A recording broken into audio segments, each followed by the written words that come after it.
If your sex life has been slowly disappearing and you can't figure out why nothing dramatic happened, no big fight, no betrayal, no obvious problem, this video is for you. Because most sex lives don't end with a bang, they end with 7 small habits that almost every couple does daily, without realizing what each one is quietly costing them. I'm Dr. Maya Brooks, sexual health educator and relationship specialist. Today, I'm walking you through the 7 things that secretly destroy your sex life, and the 7th one is the one that's costing you more than any other. Let's start with reason number 1, and it's the one that has changed long-term intimacy more in the last 15 years than any other single factor. You bring your phone into the bedroom every night. You scroll before bed. You check messages first thing in the morning. Your partner does too. And it feels harmless. Everyone does it after all. But the phone in the bedroom is not just a habit. It is a constant signal to your nervous system that the outside world is still active, still demanding, still watching. Studies show that couples who keep phones in the bedroom have 39% lower sexual frequency than couples who don't. The mechanism is biological. Ambient phone presence keeps the brain's threat detection system mildly active, preventing the deep parasympathetic state required for arousal. Your body cannot release into desire while it's still scanning for notifications. This isn't about willpower, it's about wiring. Your nervous system was designed to scan for environmental signals and adjust accordingly. When a phone is on the nightstand, even silenced, even face down, your brain registers it as a potential incoming demand. Cortisol stays slightly elevated, your attention stays slightly split, and the deep relaxation that desire requires never fully arrives. Most couples don't notice this because they've never experienced an alternative. They assume the slow dimming of their sex life is just what happens after a few years. It's not. It's often this single habit, repeated nightly over years. The fix is one of the simplest interventions in modern sex therapy. Remove all phones from the bedroom. Not silenced, not face down, but physically out of the room. Couples who do this consistently for 30 days report an average 47% increase in intimate frequency. No other change. Just removing the device that was quietly hijacking their nervous system every night. Try this for 1 month. The phone goes in a basket in the hallway at 10 p.m. You'll feel uncomfortable the first 3 nights. By night 7, something shifts. By night 14, you'll wonder how you ever slept with that thing on the nightstand. Reason number 2. And this one happens entirely in your head, but it destroys what's happening in your bed. Comparison thinking. You're with your partner, but part of your mind is comparing this moment to a moment from years ago, comparing them to someone else from your past, comparing the version of you both now to the version of you both then. Comparing your sex life to what you see in shows, in your friends' Instagram posts, in the lives you imagine other couples are having. And every comparison, no matter how small, pulls you out of the present moment, which is the only moment where intimacy actually lives. Research shows that mental comparison during intimate moments, to past partners, to past versions of the relationship, to imagined alternatives, reduces sexual satisfaction by 54%. The brain cannot simultaneously be present with someone and evaluate them against another version of reality. Comparison is the most reliable killer of erotic presence. Most couples don't realize they're doing this. The thoughts come in unconsciously. We used to do this differently. She used to respond more. He used to last longer. Why doesn't this feel like it used to? Every one of these thoughts, however small, removes you from the actual person in front of you. You stop being with them and start being with a comparison of them. And no one, no partner, no matter how attractive, can compete with an idealized memory or fantasy that exists only in your head. The comparison always wins. Reality always loses. And reality is what your sex life is made of. The practice that helps most. When comparison thoughts arrive, label them as thoughts, not truths. Notice them, name them, and return your attention to your partner's body, breath, and presence. This isn't suppression, it's redirection. The brain learns over time to stay with what's here, and that's where desire actually lives.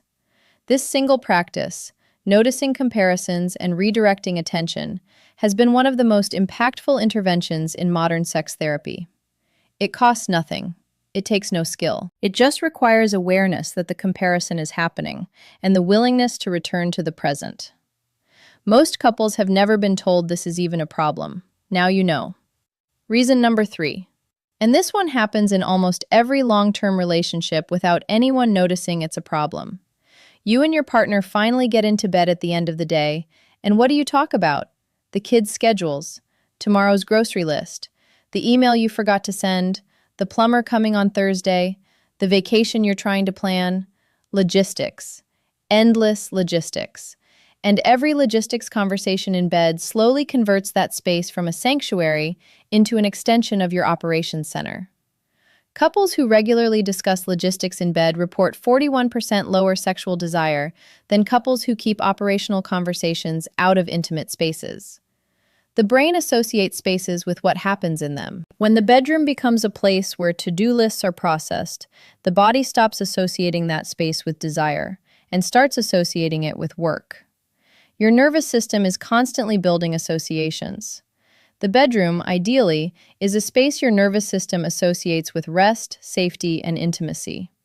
When you spend 30 minutes every night reviewing tomorrow's logistics in that space, those associations shift. The bedroom becomes where we plan, not where we connect. And once that association sets in, usually over months, not days, physical intimacy becomes harder to access in that space. Not because anything dramatic happened, because your nervous system learned the wrong thing about what that room is for. The fix is small but consequential. Establish a logistics cutoff, a time after which household and family planning conversations move out of the bedroom. For most couples, 9 p.m. works. Logistics handled before that time. After that, only conversations that connect, not coordinate. Couples who maintain this boundary report dramatic shifts within 30 days. You don't need to stop having logistics conversations entirely. You need to stop having them in the one room that's supposed to be different from everywhere else. Move them to the kitchen. Move them to the living room. Move them to a 5-minute end-of-day check-in at the dining table. But the bedroom needs to stay the bedroom. Reason number 4. And this one might be the most important habit of all 7, because it determines how every other moment of intimacy in your relationship will feel. Most long-term couples have, without realizing it, stopped touching each other throughout the day. They pass in the hallway without contact. They sit on opposite ends of the couch. They eat dinner across the table without their feet brushing. And when they finally try to be intimate at night, their nervous systems have spent 16 hours coded as not touching this person. And now they're suddenly asking those same nervous systems to switch into full intimacy mode. It doesn't work that way. Non-sexual physical contact throughout the day directly determines sexual receptivity at night. Couples averaging 8+ small touches per day, hand on back, hug, hand holding, kiss on the head, report 71% higher sexual frequency than couples averaging fewer than 3. Touch builds the nervous system bridge. Without it, the bridge collapses. Every small touch throughout the day teaches your nervous system that touch with this person is safe, welcome, and present. It releases small amounts of oxytocin, builds emotional connection, and lays the foundation for sexual touch to feel natural rather than abrupt. When daily touch disappears, when you go entire days without skin contact, the nervous system loses its baseline. It forgets the rhythm, and then physical intimacy at night feels like crossing a much larger gap than it should. The practice. Aim for 8 to 10 non-sexual touches per day with your partner. A hand on the small of their back when you walk past.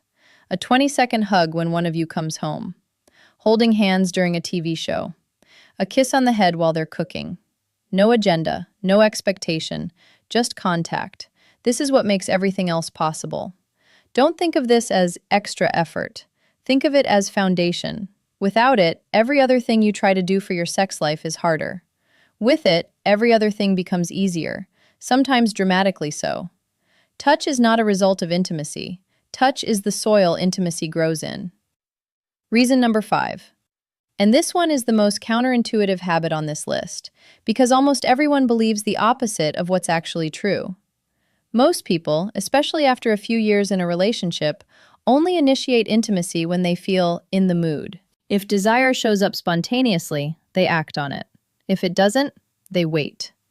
They wait days, weeks, months. They wait for the feeling to come back. And what they don't realize is that for most long-term partners, especially after 30, waiting for spontaneous desire is essentially waiting for something that may never come. Research distinguishes two types of desire. Spontaneous, appears without context, and responsive, emerges from engagement. After year 2 of a relationship, the majority of women and a significant portion of men shift primarily to responsive desire. Waiting for spontaneous desire after this shift means waiting for a system that no longer operates the way you remember. The waiting itself becomes the problem. Here's what most couples don't realize.